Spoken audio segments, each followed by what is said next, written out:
भला हुआ मेरी माला टूट गई, मैं राम भजन से छूटी। भला हुआ मेरी माला टूट गई, मैं राम भजन से छूटी। मेरे सिर से टली बला, भला हुआ मेरी माला टूट गई, मैं राम भजन से छूटी। मैं राम भजन से छूटी। मेरे प्यारे दोस्तों, मैं परमात्मा से यही दुआ करूंगा हमेशा कि आप सब हमेशा हमेशा खुश रहें, आबाद रहें और आनंद में रहें। तो आज कुछ भाई लोग जो हैं मेल करते हैं कि हमें ज्ञान बोध के ऊपर कोई सत्संग करो, जो कबीर सागर का ही एक अंश है ज्ञान बोध। तो आज मैं आपको ज्ञान बोध की कुछ गुप्त रहस्य की बातें बताऊंगा और पूरी उम्मीद करूंगा कि जो विवेकी हंस है वो एक पल में समझ जाएंगे कि कबीर साहब क्या कहना चाह रहे थे धर्मदास जी से। जैसे मैंने आपको पहले बता रखा है कि जो कबीर साहब ने धर्मदास जी को ज्ञान दिया वो एक कहानी ज्ञान था। स्वर्ग, नरक, ब्रह्मलोक, महाब्रह्मलोक, इन सब को अपनी जिंदगी से दूर करने के लिए उन्होंने एक सतलोक, अलखलोक, अगमलोक, अनामी लोक की एक कहानी तैयार की, ताकि हम लोगों का मन स्वर्ग नरक से हटकर सतलोक की तरफ जुड़ जाए। लेकिन सतलोक भी बंधन है। इसीलिए कबीर साहब ने उसी वाणी में बीच बीच में ऐसी गुप्त बातें बताई, गुप्त भेद बताए, रहस्य बताए, जिनको एक अधूरा गुरु कभी नहीं खोल सकता।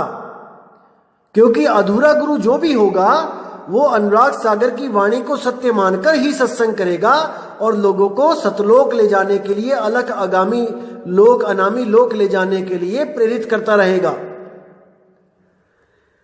जैसे आपने पढ़ा कि सतलोक में 70 युग तप किया काल ने, तो भाई अगर 70 युग समय सतलोक में भी अगर समय है तो वो भी समय से परे नहीं हो पाया, यानी काल से परे नहीं हुआ सतलोक। अगर उसमें भी 70 युग, 80 युग, 90 युग काम चलता है तो भाई वो भी समय के अंडर है, वो भी काल के अंडर है। लेकिन हम लोग के दिलों से केवल स्वर्ग, नरक, ब्रह्मलोक को खत्म करने के लिए एक सतलोक, अलखलोक, अगमलोक, अनामी लोक की रचना करी गई ग्रंथ में। लेकिन जब धर्मदास ने कहा कि महाराज कहीं जीव इन लोकों के चक्कर में ना फंस जाए, नकली गुरु आके कहीं इन लोकों की लालच देकर कहीं जीव को भ्रमित ना कर दे, वो सत्य स्वरूप को ना प्राप्त कर पाए और किसी लोक में रहने की बात करे, तो तब कबीर साहब ने कहा था कि मेरा जो 13वां पंथ होगा उसमें मैं स्वयं आऊंगा और इन सब लोकों को नष्ट करूंगा वाणी के द्वारा। और वही ज्ञान अब आगे चलता चलता मैं आपको समझा रहा हूं और कबीर साहब के वो गुप्त भेद, गुप्त रहस्य जो वाणी में छुपे हुए हैं उनको मैं उजागर कर रहा हूं। तो आपने पूरा विवेक लगा देना है कि आखिर कबीर साहब का सतलोक क्या था, कहां से सतगुरु कबीर साहब आए थे। पूरा विवेक लगाना है दोस्तों, पूरा विवेक लगाना है, तब आपको एकदम क्लियर समझ में आएगा कि वाणियों में गुप्त रहस्य क्या क्या छुपे हुए हैं। एक मेरे भाई का मैसेज आया, मुझे मेल आई, कहता है साहिब जी मुझ पे दया हो गई कबीर साहब की, आपके सत्संग सुनने के बाद अब मैं वाणियों में छुपा हुआ सार शब्द देख सकता हूं। कितनी खुशी की बात है कि अब वो आदमी, वो लड़का, वो भाई मेरा स्वयं इतना चेतन हो गया है, जागरूक हो गया है कि वाणियों में छुपे रहस्य को वो ढूंढ सकता है। अब वो हंस स्वरूप हो गया है।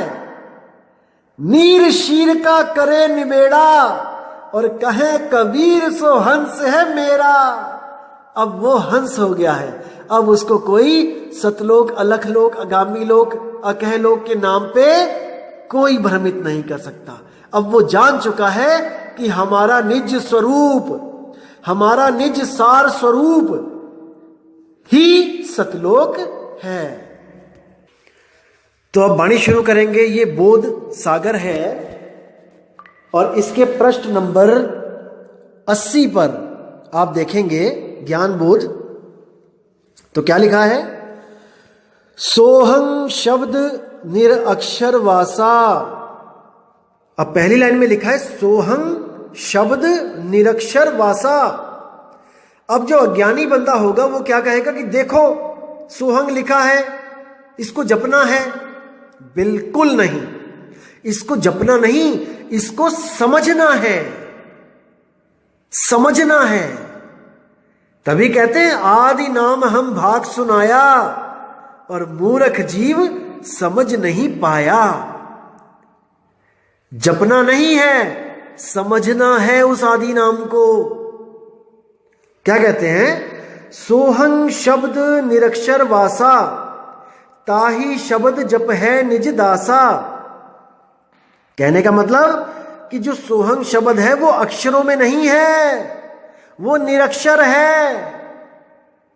सोहम आत्म देव सारे अक्षरों को पैदा करता है मन और तन के द्वारा, लेकिन वो हमेशा इन अक्षर से न्यारा है।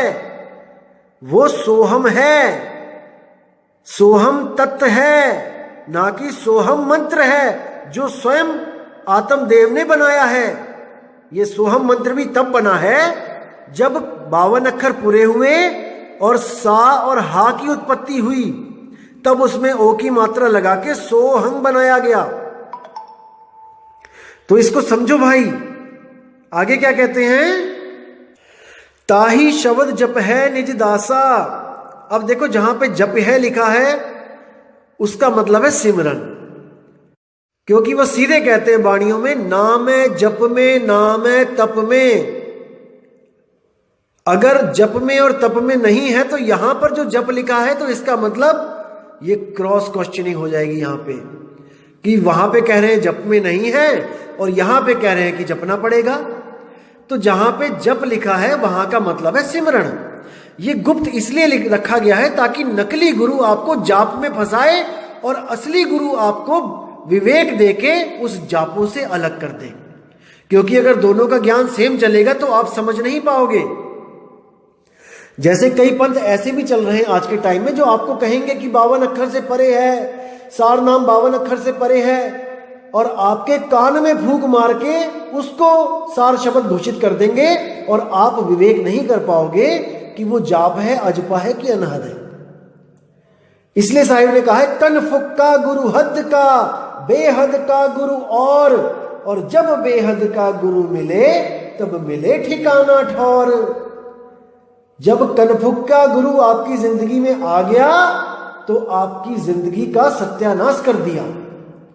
उस कान में फूंक मारने वाले गुरु से पूछो कि जो वस्तु आप हमें दे रहे हो वो तो कबीर साहब कह रहे हैं कि हमारे पास पहले से ही है।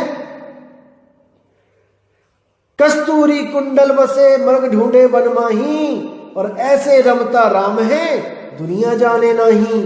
वो रमता राम तो हमारे पास पहले से ही है। आप हमारे कान में क्या डाल के कह रहे हो कि आपने हमें सार शब्द दे दिया है? क्यों भ्रमित कर रहे हो लोगों को? दोस्तों, ये कान में फूंक मारने वाला काम नाथ पंथ में होता आया है और आज भी होता है। आप किसी भी नाथ पंथी के पास जाके पूछिए कि नामदान कैसे मिलता है, वो आपको बताएगा कि कान में फूंक मार के मिलता है। बस इन गुरुओं ने, ये नाथ पंथियों ने अब भगवा चोला छोड़ के सफेद कुर्ता पजामा पहन लिया है। पूरी गतिविधि वही चल रही है नाथ पंथ वाली, लेकिन अब संत कहला रहे हैं, सदगुरु कहला रहे हैं और लोगों को भ्रमित कर रहे हैं। घर में पड़ी वस्तु नहीं सूझे और बाहर से लेवन जासी, बाहर लेने जा रहा है गुरु से कान में। अरे भोली आत्मा, समझ जा वो वस्तु तेरे पास है, पर तुझे उस वस्तु को लखाने वाला गुरु नहीं मिल रहा है। दिक्कत बस यहां पे है। तो साहिब कहते हैं, सोई गुरु पूरा कहावे, दो अक्षर का भेद बतावे, एक छुड़ावे और एक लखावे। क्या लखावे? जो स्वयं तुम्हारे पास है। निज नाम लखावे, निज सार लखावे। तुम्हारा सार क्या है? शरीर असार है और आत्मा ही सार है। आत्मा का लखाव करा दे, वही निज सार है। तो आगे क्या बोलते हैं वाणी में? आदि नाम निज सार है भाई। देखो आगे ना, साहिब कहते हैं आदि नाम, जो आद जुगाद में भी जो नाम था, जब ये 52 अक्षर भी पैदा नहीं हुए थे, निज सार है भाई। वो तेरा निज सार है, वो तेरा निज रूप है, वो तेरा ही निज नाम है। इसको समझो। आदि नाम निज सार है भाई, वो तुम्हारा आत्म स्वरूप है। जब तुम उस निज सार को प्राप्त कर लोगे, जो स्वयं तुम्हारा रूप है, जमरा जाते ही निकट न आई, उसके बाद जम राजा तुम्हारे पास भी नहीं फटक सकता। जैसे आपको पीछे एक कहानी बताई थी मैंने कि शेर का बच्चा तब तक डंडे खाएगा गडरिये से जब तक वो निज सार नहीं जान जाता, निज रूप नहीं जान जाता। जब वो निज रूप जान जाता है तो उसे किसी और शेर की जरूरत नहीं पड़ती गडरियों को भगाने के लिए। वो स्वयं ही पूरा है, वही अकेला काफी है। लेकिन तब जब निज सार मिल जाए, निज नाम मिल जाए, जिसको बाबा नानक कहते हैं कोई ऐसा गुरु नहीं मिल रहा जो मुझे मेरा ही नाम दे दे। सबके नाम जपा रहे हैं गुरु, एक से लेके जेड तक, लेकिन कोई ऐसा भेदी गुरु नहीं मिल रहा है जो मुझे मेरा नाम दे दे। इसलिए वाणी में कहते हैं कोई नाम ना जाने मेरा। तो ऐसा गुरु चाहिए जो हमें हमारा ही निज सार, निज नाम दे दे। 3 गुणों की भक्ति में भूल पड़ा संसार, और कहे कबीर निज नाम बिन कैसे उतरे पार। निज नाम बिन यानी तुम्हारा निजी नाम, तुम्हारा निजी स्वरूप, वो कोई भेदी गुरु दे सकता है भाई। आगे क्या कहते हैं वाणी में? तुम कहे शब्द दीन टकसारा, सो हंसन सो कहो पुकारा। धर्मदास जी को कह रहे हैं अब मैंने तुम्हें शब्द टकसार दे दिया है, तुम्हें मैंने बता दिया है। सो हंसन सो कहो पुकारा, अब तुम हंसों को पुकार पुकार के वो सार नाम दो, निज रूप दो, लेकिन केवल उसको देना जो उस लायक हो, जो ज्ञान को समझ रहा हो। नहीं तो केवल पवित्र ज्ञान तुम जग में भाखो और मूल ज्ञान गुप्त कर राखो। इसको गुप्त रखना। आगे कहते हैं सार शब्द का सुमिरन कर ही, सहज अमर लोक निस्तर ही। अब देखो कितनी प्यारी वाणी है। अब आप जो कई लोग स्वयंभू आत्मज्ञानियों के चक्कर में जो फंसे हैं, वो यहां पर इस वाणी पे विचार करें, केवल वो निकल आएंगे वहां से। क्या कहती है वाणी? सार शब्द का सुमिरन कर ही, जो उस निज नाम का सिमरण करेगा, जो निज रूप का ध्यान करेगा, सहज अमर लोक निस्तर ही, वो सहज ही अमर लोक को पहुंच जाएगा। यानी कि अपने निज रूप को प्राप्त कर लेगा और वो सहज हो जाएगा। अब ये जो सहज का नाम लेके आपको कई लोग भ्रमित करते हैं कि आपने सहज हो जाना है, सहज हो जाना है। यहां पर इस 5 तत्व के 5 जो अवगुण हैं, काम क्रोध लोभ मोह अहंकार, यही ऊपर के नूरी तत्वों में 16 गुण हो जाते हैं। और ऊपर आगे चले जाओगे तो वहां पे 54 हो जाएंगे, और आगे चले जाओगे तो 1000 कुछ हो जाएंगे। ऐसे भरमा देते हैं। उन लोगों को मैं बताना चाहूंगा, भाई अनुराग सागर की वाणी आप पढ़ो, जहां पर सृष्टि रचना लिखी है वहां पे उस सतपुरुष के 16 पुत्र जो बताए गए हैं भाई, वो 16 गुण है, गुण। और उसी में ये सहज भी एक पुत्र है, एक गुण है, और एक मन भी गुण है, पुत्र है। अब इसी मन के चक्कर में, इसी मन को सारी पावर देने की भूल करके वही आत्मदेव ये सृष्टि बना बैठा है और अपने सहज गुण को भूल गया है, जो उसका अपना गुण है। अब उसी मन को खत्म करने के लिए ज्ञानी, यानी आत्मा का एक गुण ज्ञान भी है, तो ज्ञानी रूप में बताया गया वहां पे कि कबीर साहब ज्ञानी रूप धर के आए। असल में वो ज्ञान लेके आए, जो परमात्मा है वो ज्ञान लेके आ रहा है और मन को खत्म करके दोबारा से आपको सहज रूप में ले जा रहा है। सहज यानी जो हिलता डुलता नहीं है, बिल्कुल सहज, एक जगह स्थिर है। सुरती को ऐसी जगह ले जाया जा रहा है जो चीज स्थिर है। जब स्थिर है तो इसका मतलब अब वो आगे नहीं चलेगी, नहीं आएगी, नहीं जाएगी। यानी चलना ही समय का काम है, रुकना ही निज रूप है, निज नाम है। जब आप एक जगह रुक जाते हो तो समझ जाओ कि वहां पे समय रुक गया, और जब आप चलना शुरू करते हो तो समझ जाओ कि समय के अधीन आ गए। इसलिए उस अवस्था को बोला है अकाल। ना कहीं आना ना कहीं जाना, आपे में आप समाना।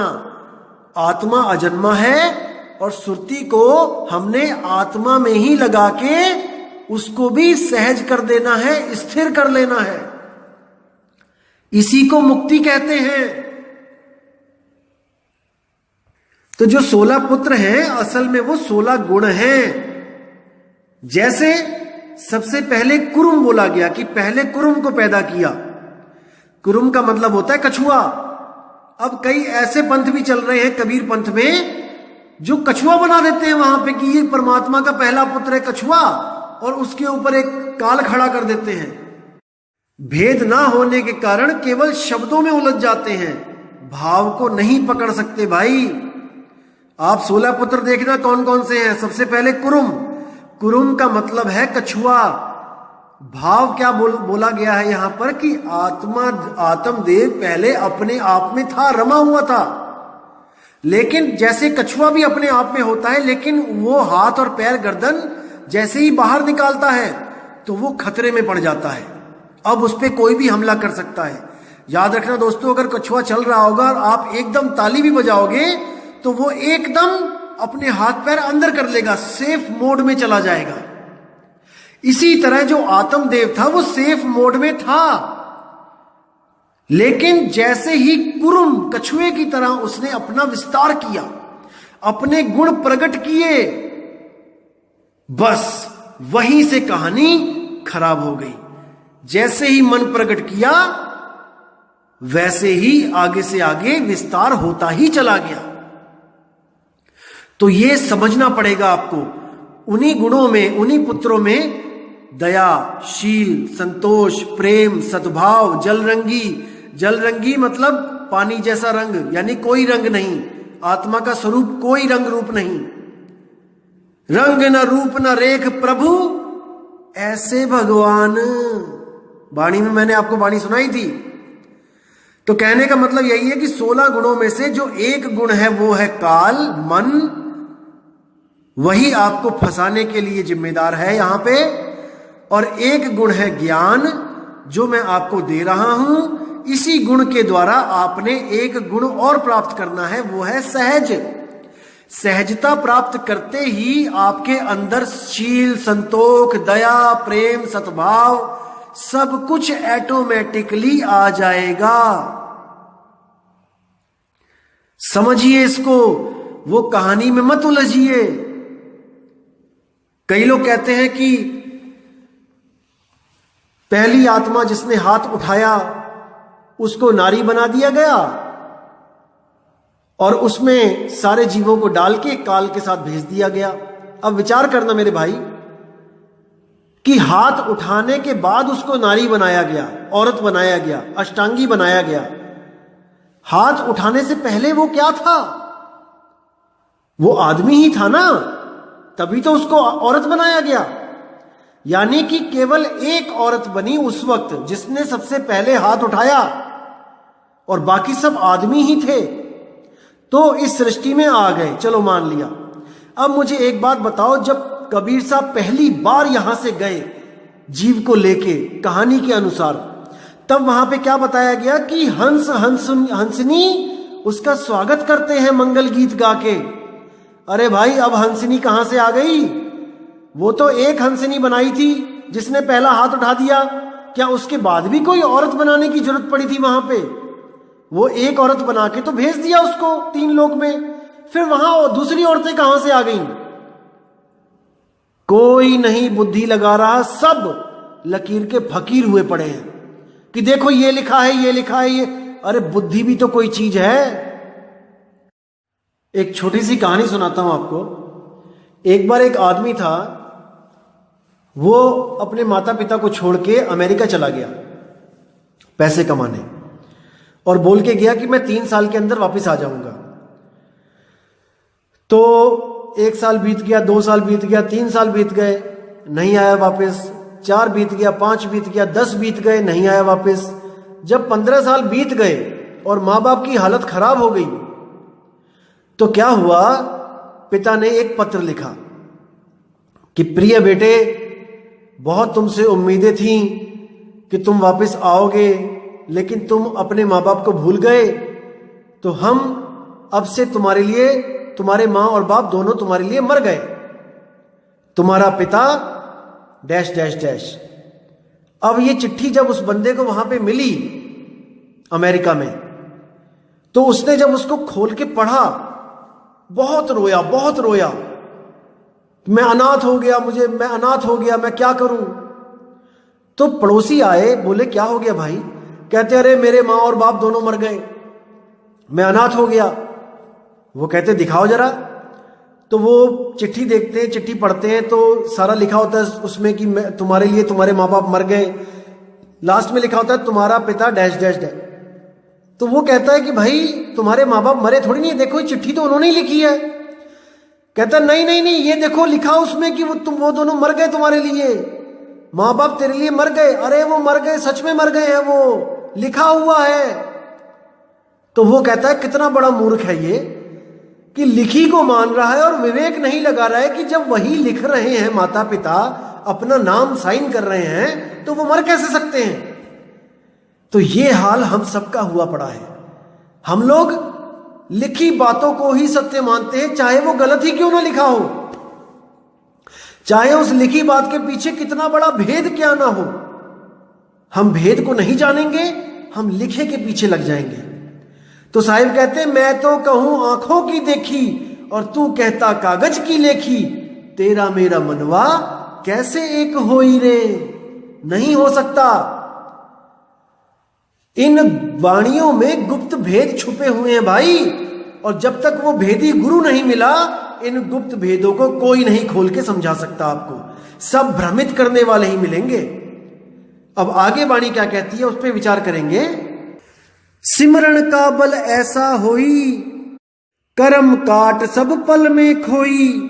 यानी कि उस सिमरण का, उस निज सार नाम का, निज नाम का सुमिरन इतना प्रबल होता है कि कर्म भरम सब पल में खत्म हो जाते हैं। ऐसा वो निज रूप है कि आपको ये अनुभव हो जाता है कि जो कुछ भी इस दुनिया में हो रहा है वो मैं नहीं कर रहा हूं, ये सब 3 गुण और प्रकृति कर रही है। मन और माया कर रहे हैं।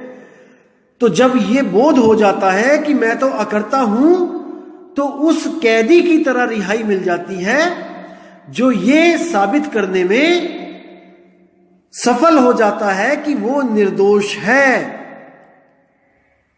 तो इसका इतना बड़ा प्रताप है।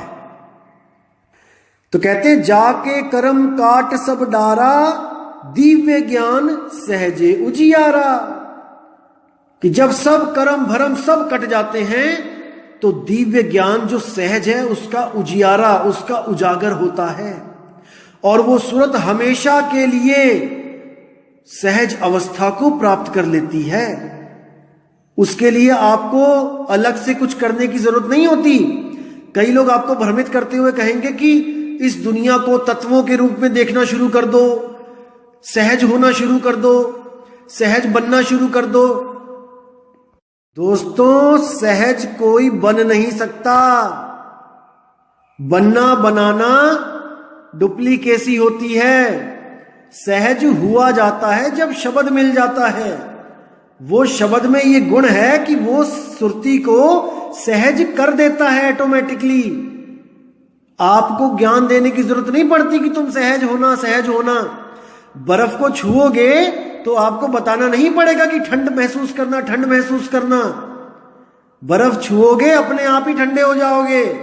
और बर्फ तो हाथ में पकड़ा ही नहीं और आपको कहना शुरू कर दे कि ठंड महसूस करो, ठंड महसूस करो, यानी सहज होना शुरू कर दो, सहज होना शुरू कर दो। अरे नहीं हो सकते भाई। जब तक वो सहज नाम नहीं मिलेगा, जब तक सहज हो ही नहीं सकते।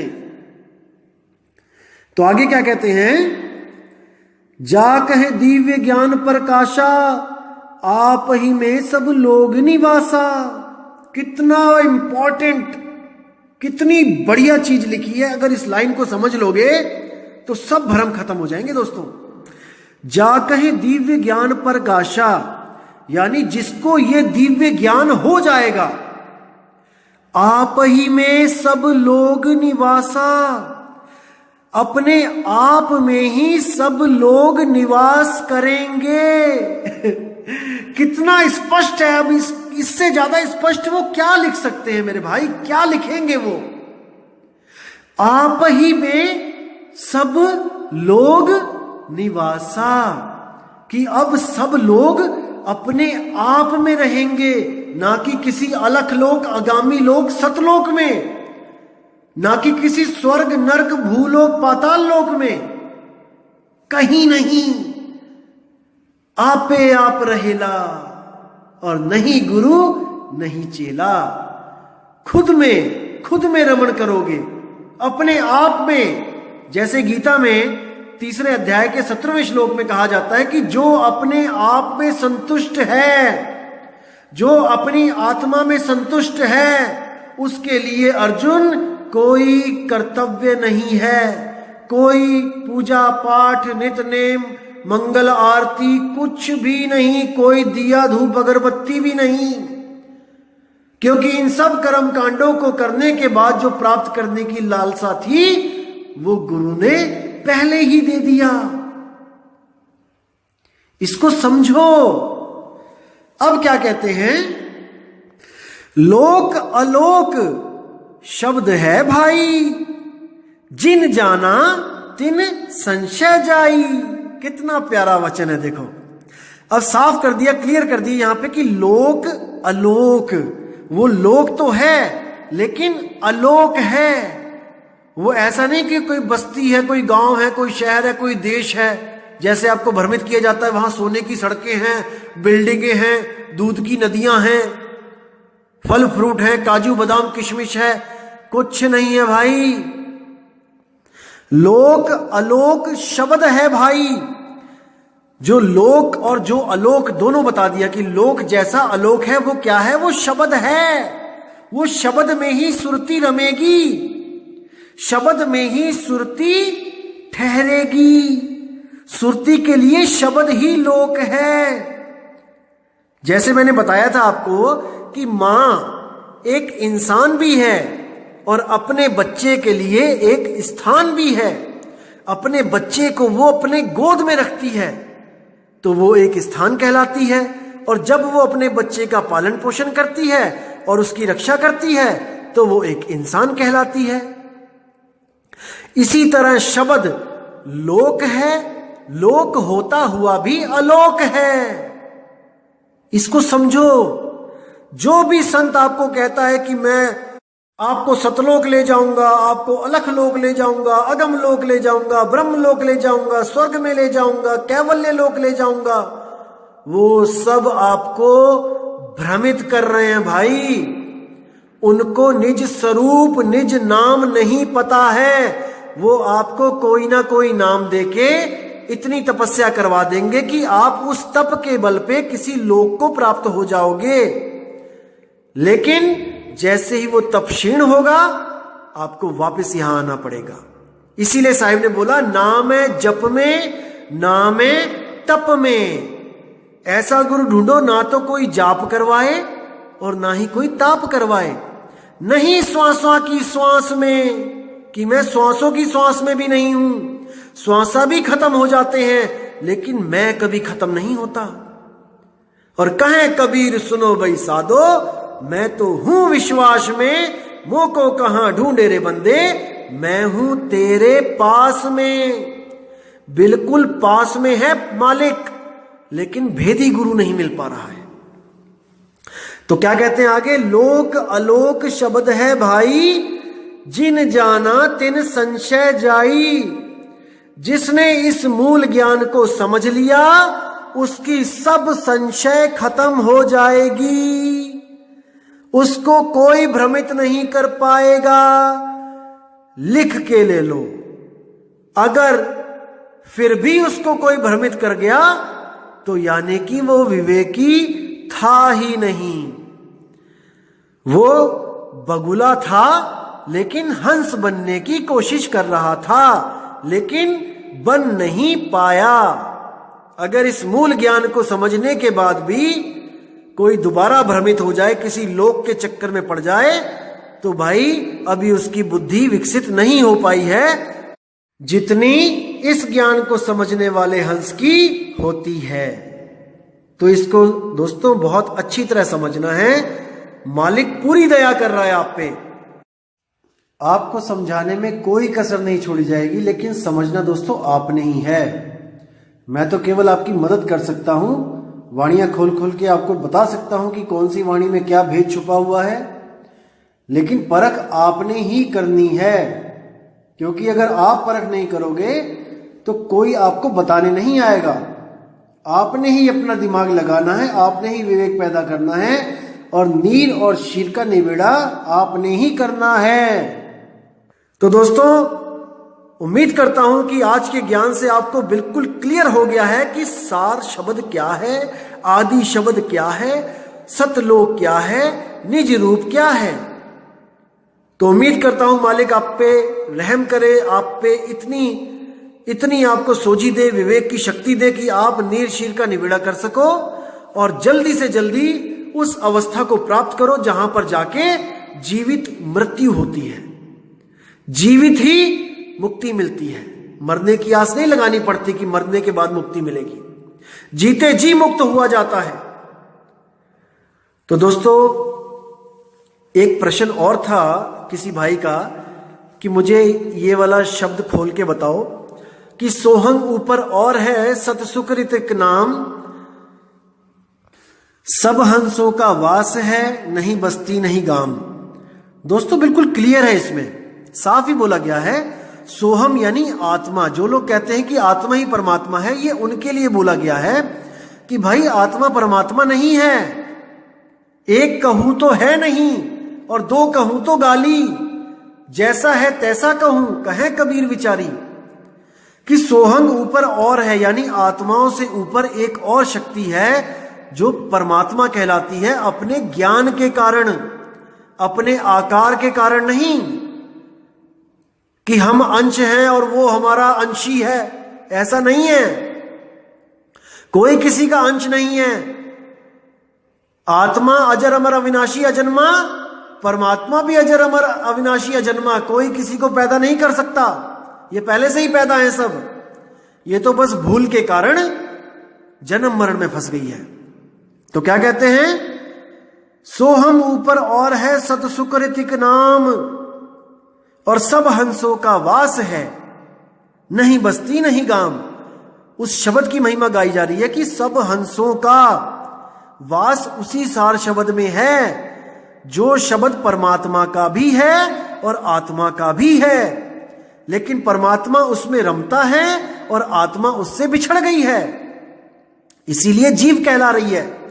अब सब हंसों का वास है, ये सब हंस, ये सब जीव आत्माएं उसमें वास करेंगी जाके, और वो कैसा होगा, नहीं बस्ती नहीं गांव। कोई बस्ती जैसा नहीं होगा कि वहां पे झोपड़पट्टी होगी, वहां पे मकान होंगे, वहां पे आप रहोगे, सुबह सुबह दूध वाला भी आएगा, चाय वाला भी आएगा, ब्रेड वाला भी बेचने ब्रेड आएगा। तो नहीं भाई, ऐसा नहीं है। ये निज अवस्था की बात कही है कि नहीं बस्ती नहीं गांव। सूरत उस शब्द में ऐसे रहेगी जैसे किसी स्थान पे रहा जाता है, लेकिन स्थान होता हुआ भी वो स्थान नहीं है।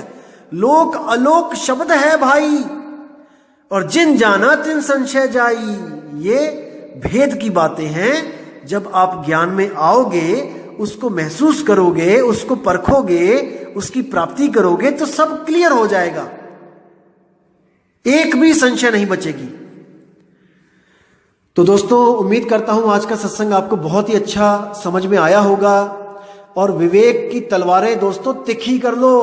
अभी ऐसी ऐसी वाणियां आने वाली हैं आगे कि आपके सारे भ्रम खत्म हो जाएंगे, लेकिन आपका काम है विवेक की तलवारें चलाना। अज्ञान को काट देना है हमने। और याद रखना दोस्तों, सार इन्हीं वाणियों में छुपा हुआ होता है, उसको प्रकट करना पड़ता है। तो दोस्तों, उम्मीद करता हूं कि आप सबकी विवेक शक्ति बढ़ती ही जा रही है, और मालिक से दुआ करूंगा कि वो इतनी बढ़ जाए कि मुझे भी फेल कर दे। तो साहिब की बंदगी करता हूं मैं और विश्राम देता हूं। जय जय सतगुरु बंदी छोड़ मदन साहिब, जय जय सतगुरु बंदी छोड़ वैराग साहिब, जय जय सतगुरु बंदी छोड़ सतगुरु सत्य कबीर साहिब की सदा ही जय हो। साहिब बंदगी सतनाम। भला हुआ मेरी माला टूट गई, मैं राम भजन से छूटी। भला हुआ मेरी माला टूट गई, मैं राम भजन से छूटी। मेरे सिर से टली बला, भला हुआ